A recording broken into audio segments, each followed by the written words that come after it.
Hey everyone, welcome to the show. I have news to share about the horrific political assassination over the weekend, also the attempted assassination that took place this past weekend. I have updates about the suspected gunman, an interview with his roommate. Also, some of the suspect's relatives were detained.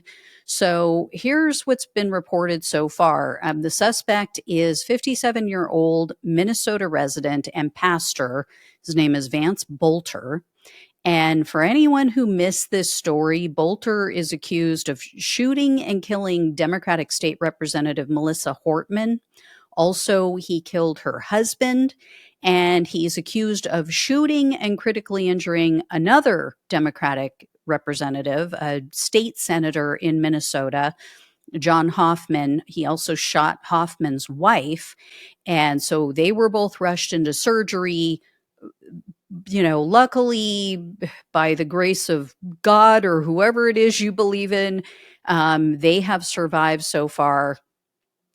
He was able to get, though, the gunman, get them to open their doors because he pretended to be a police officer, and he made his SUV look like a cop car. So I'm going to share with you guys some of these details.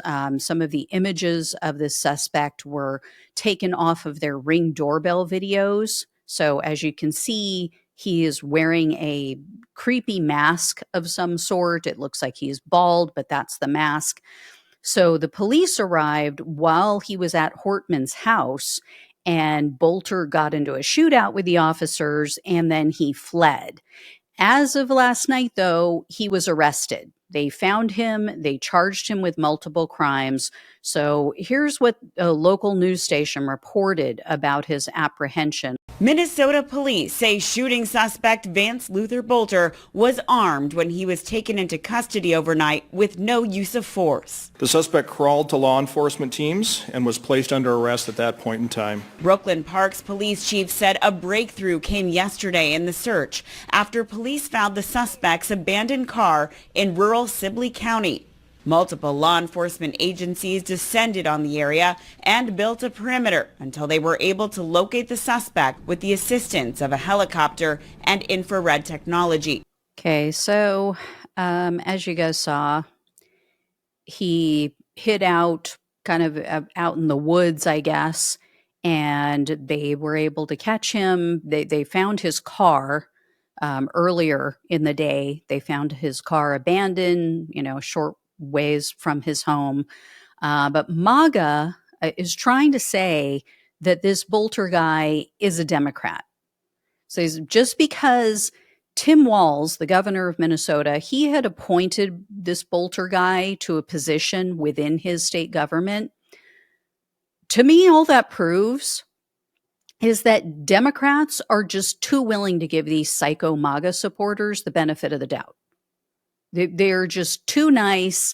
They try to include them, try to be fair, try to, give jobs to Democrats and Republicans, and it bites them in the ass every damn time. Because we know for a fact Boelter is a Trump supporter. So here's what a local reporter said. She spoke with his roommate and his childhood friend who has known him since the fourth grade.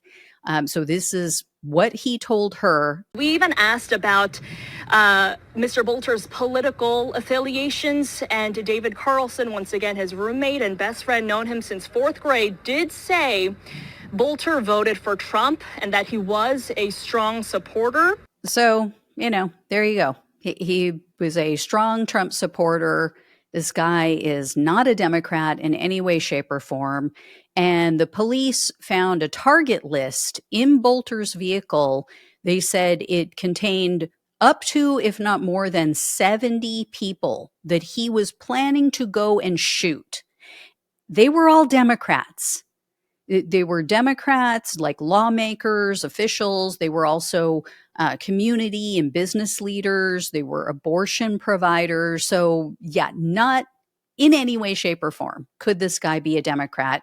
And here's what we know about him. So Boelter is an anti-choice religious loon.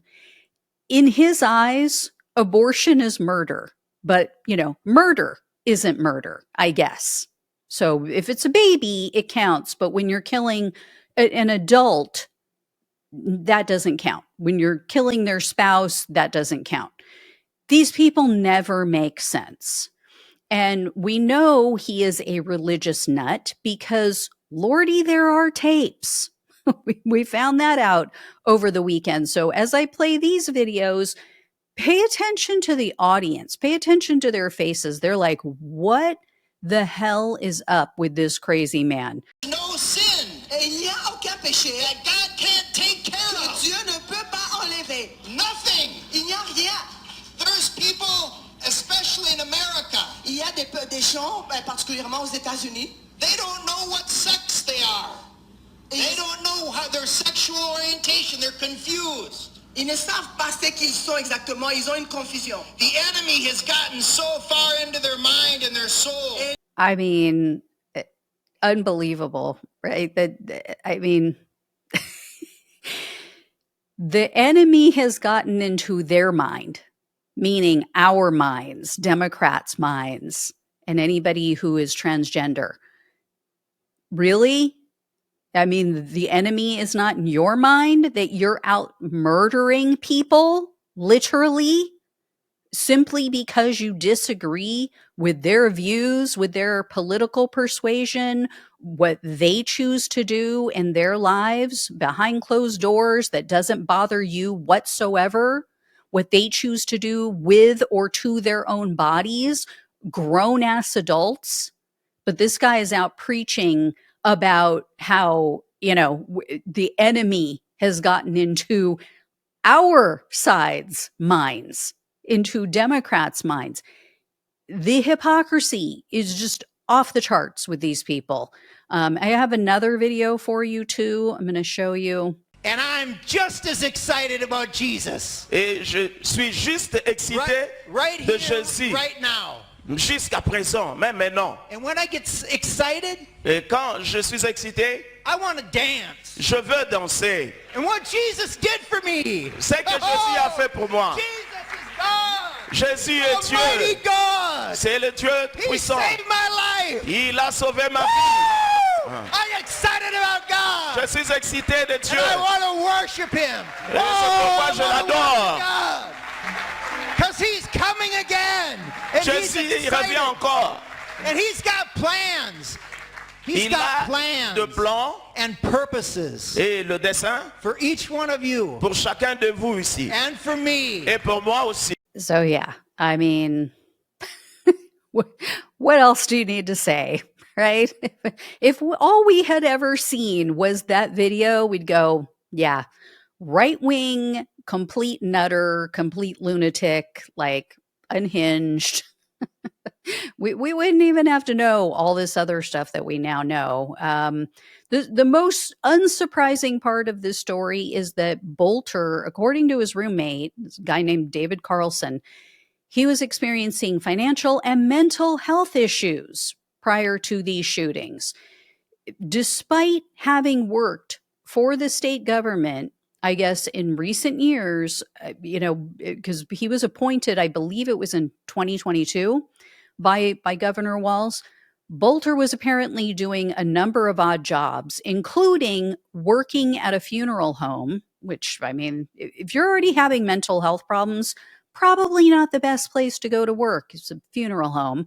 But he was also working, they said, at a private security company. There's like some confusion about that because then I read that his wife was the owner of that company, but then another company said that he had done work for them all over the world. So I don't know what the truth of the matter is, but the day before the shootings, Boelter apparently emptied out his bank account and he gave Carlson 4 months worth of rent in advance.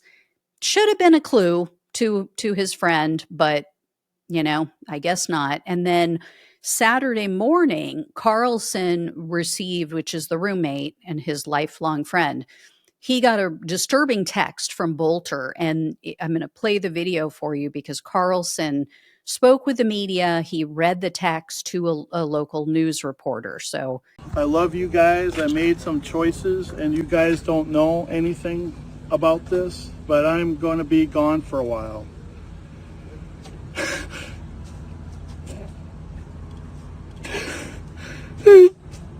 Sorry. Take your time. Maybe dead shortly. So I just want to let you know that I love you guys both, and I wish it had gone this way. I don't want to say anything more and implicate you in any way, because you guys don't know anything about this. But I love you guys, and I'm sorry for all the trouble this has caused. So, yeah, I mean, I feel bad for his friend. Obviously, cares about the guy a lot. They've been friends, like I said, since fourth grade. So Carlson, I guess when he got that text in the morning, he thought that Boelter was planning to take his own life. He had no idea that, he was going to go out and take other people's lives. But he did call the police just so that he could prevent him from doing self-harm. By that time, it was too late because Boelter had already shot both of the lawmakers and their spouses. And speaking of spouses, Boelter's wife, her name is Jenny, she was detained on Saturday morning around 10 a.m. I guess she was at a convenience store or she was just leaving a convenience store. It's unclear if, at least from what I've read so far, it's unclear if the police were out looking for her and arrested her, or if this was just like a chance encounter. But she apparently had some relatives with her in the car, and they took all of them into custody and they questioned all of them. And the police, when they searched her car, this is the suspicious part. She had a gun, ammunition, cash, and passports in the trunk of her car. So what's up with that, right? I mean, who carries that stuff? I could see, right, if you're someone who is into guns and you have guns and you want them for protection, maybe having the gun and the ammunition in the trunk, but to have cash and the passports, that is highly suspicious. It was also reported yesterday afternoon, Boelter's vehicle, as I mentioned, had been found like 8 miles from the home that they own together. Now, I thought, because they were saying he lived with these roommates, I thought that maybe he and his wife were separated, but there was a local report. It was the Twin Cities Pioneer Press. They reported yesterday that Boelter had rented a room from his friend, and he would just stay there a few days out of the week when he was working in the area. So I guess the jobs that he was doing were kind of far from home. So rather than driving, back and forth, and then his friend Carlson mentioned that sometimes he had to work night shifts. Sometimes he had to work early mornings, or he didn't get home until early morning. So I guess it was just easier or safer for him to just sleep there and rent a room. I also wanted to share this report from the Daily Beast. They said several months ago, the Department of Homeland Security, run by puppy killer Kristi Noem, the one who likes to play dress up, they issued a memo, and it warned that public officials were at increased risk of being attacked in their homes. So why weren't lawmakers on high alert? Why weren't they warned? Did the Trump administration even bother to warn any of them about what they were seeing, what they were hearing, that they were at increased risk? Maybe if Donald Trump's incompetent team would stop focusing so much on innocent immigrants, maybe they'd actually be able to stop some real criminals. So just, tragic events. Children now left without parents in one case. The other two people who were shot, the husband and wife, they're going to have a road to recovery. I mean, and now Boelter's kids, he has 5 kids. He has like 4 daughters and a son. And, ironically, he named 3 of his daughters. I think it was Faith, Hope, and wasn't Joy, Grace, I think was the other one. I don't know what the 4th one is named, but now they're going to have to deal with the fact that their father is allegedly a murderer. When he's brought them up, I guess they were homeschooled. They, according to the press, had like Bible verses on their profiles for some of their social media. So, they've been brought up in this uber religious environment to think that, oh, you follow the word of God, the Bible, blah, blah, blah. And then their dad's out murdering people, which I'm pretty sure, according to the Bible, is frowned upon. Anyway, I will let you all know when I hear more on this case. Thank you so much for watching and listening. Please like, please share, and subscribe to the channel. Please donate if you possibly can. Love you all. Take care. Talk with you soon.